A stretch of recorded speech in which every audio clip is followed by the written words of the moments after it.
It's been a while mga kapadyak, kapedal at kasandok. Ngayon magluluto tayo ng isa sa special na dish na natutunan ko. Creamy kare-kare, pero gagawa natin ng matinding kasi ang gagamitin natin bulalo. Kare-kareng bulalo gagawin natin. Ayan, nakikita nyo. Ganda ng cut. Shanks. As alam nyo na, alamang, peanut butter, betchoy, talong, sitaw, aromatics, saka annatto seeds. Siyempre, ang armas natin, hindi mawawala. Pressure cooker. Tara mga kapedal, kapadyak, kasandok. Magluto tayo ng kare-kareng bulalo. Siyempre, gata ang papakrimi sa ating kare-kare. Napakasarap yan mga kapital, kapadyak, kasandok. Tara, sundan nyo ako. Luto tayo. Una natin gagawin, lalaganan natin yung bulalo for 50 to 1 hour para malambot na malambot. Masarap sa kare-kare kasi malambot.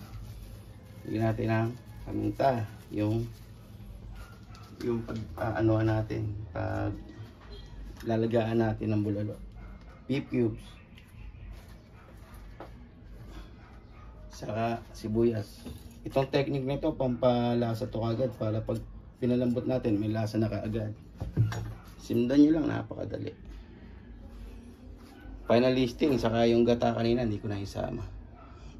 Itong kare-kare ko na to inspired by Nanay Baby. Siya ang influensya ko sa kitchen, lalo na itong kare-kare na to. Sana matapatan ko. Salamat. Launching na tayo kasi natapos na yung nung baka 50 minutes. Blanching naman tayo. Sa blanching 6 minutes lang, pero yung talong depende sa gusto nyo lambot. Sunod natin yung bok choy.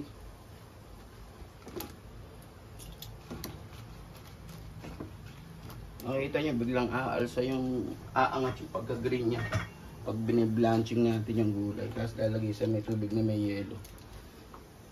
Ano lang kadali. Tapos mamaya gisa na tayo para sa bulalong kare-kare. Bok choy naman after 4 to 6 minutes. Bok choy naman tayo. Diretso lang natin sa malamig. Tinan nyo biglang umibabaw yung pagka-green nya. Yung blanching ganun lang kadali, tapos hanguin ka agad.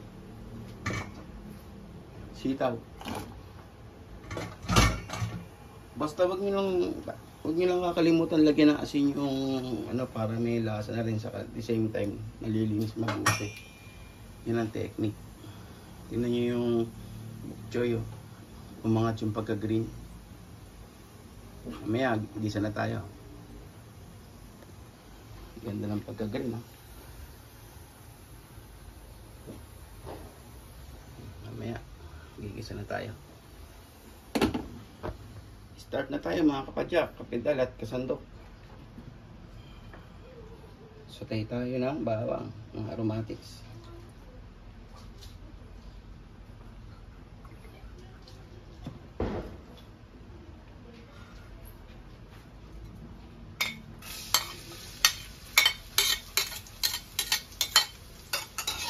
Itong kare-kare ko to talagang inspired by Nanay Baby to, Kanya-kanya kasi tayo. Yung kay Nanay ang the best na nakikumang ko sa lahat.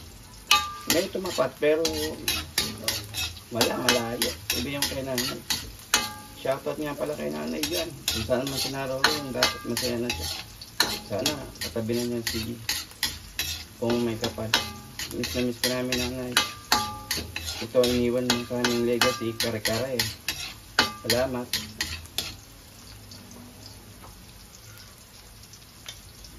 Kuya.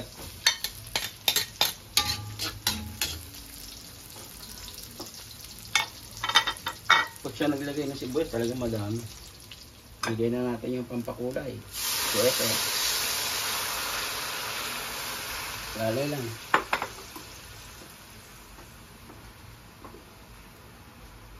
Mamaya may stock tayo ng baka. Kung kulang sa lasa, lagyan natin enhancer.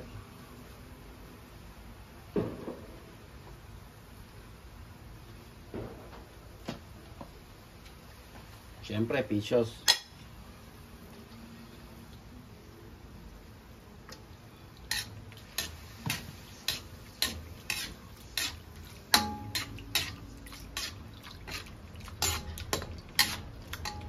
Gulay, kare-kare na. Lagay na natin yung peanut butter.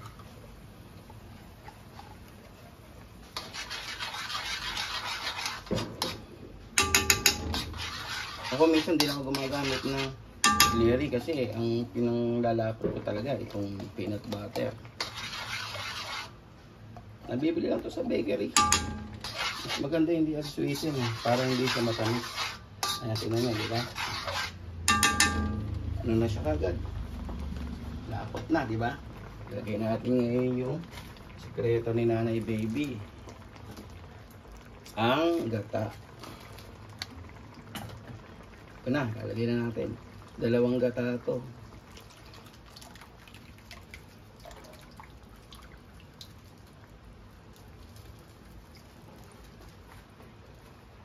Sikreto ni Nanay Baby yan. Tapos kung hindi ko satisfy sa lasa, meron pa tayong beef broth. Yung ginamit ko kanina sa pagpapa-pressure cooker, ang gamit natin yun. Simmer lang natin ha. Ngayon, hayaan natin makuha natin yung consistency yung gusto natin. Ito ha, ulitin ko. Inspired by Nanay Baby to. Hindi ko man matapatan, kahit konti lang, madikitan ko man lang. Miss na miss ko na si Nanay Baby. Masayang kasama yun. Pag may problema ako, talagang pag lumapit ako roon, miss you Nanay.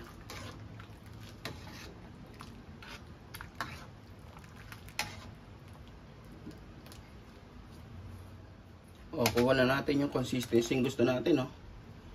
Kung kay Nanay yan, malapot na malapot kasi gumagamit siya ng maraming gata. Ako, ano lang, talagang nilapat ko lang para doon. Isa sa legacy ni Nanay sa pagluluto na binubulong niya sa akin at nakuha ko ng kahit papaano. Masaya ako. Nakasama siya kahit may clean panahon lang.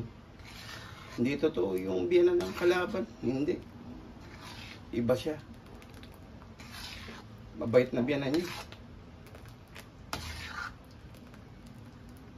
Tip na natin. Shoutout sa Nanay. Temple na tayo mga kapital. Kapital, kapadyat, kasandok. Shoutout nga pala kay Ma'am Debs, asawa ni Blue Spy, ni Biker Blue.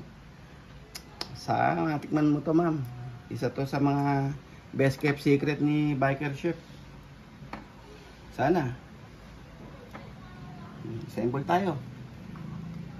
Tapos, sitaw.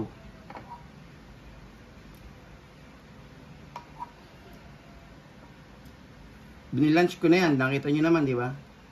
Tapos nakita nyo yung yung bulalong kare-kare. Napakasarap. Makuha nyo lang yan. Panalo tayo.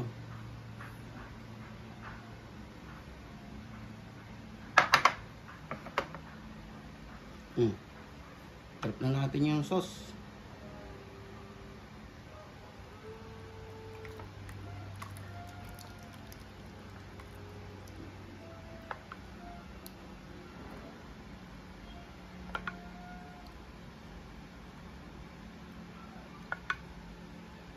Makuha nyo lang consistency sa kayo minsan di lang ako gumagamit ng celery. Pakasarap.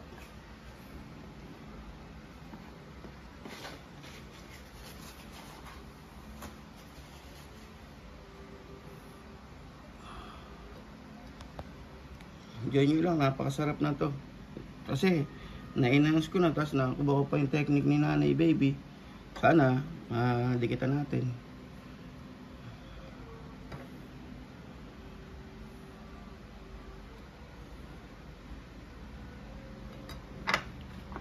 Enjoy! It's done na mga kapidal, kapadya at kasandok. Nakakuha na natin yung consistency, nati flavor, yung beef na lasa. Siyempre yung lapot ni Nanay Baby. Salamat sa kanya kahit nakuha natin kahit papaano. Tapos hindi na natin naipakita sizzling, kare-karing bulalo yan, pero tingnan mo naman. Ba? Napakasarap. Bagay sa festivity ng buwan. Enjoy lang natin. Salamat. Shoutout nga pala sa wife ni Biker Blue Spy, si Ma'am Debs. Ma'am Debs, sana sumama kayo nung napatikman ko man yung mga cooking ko. Pero next time, baka sa inyo pa nga ako mag-cook eh. Salamat, enjoy. Shoutout sa'yo, Nanay Baby.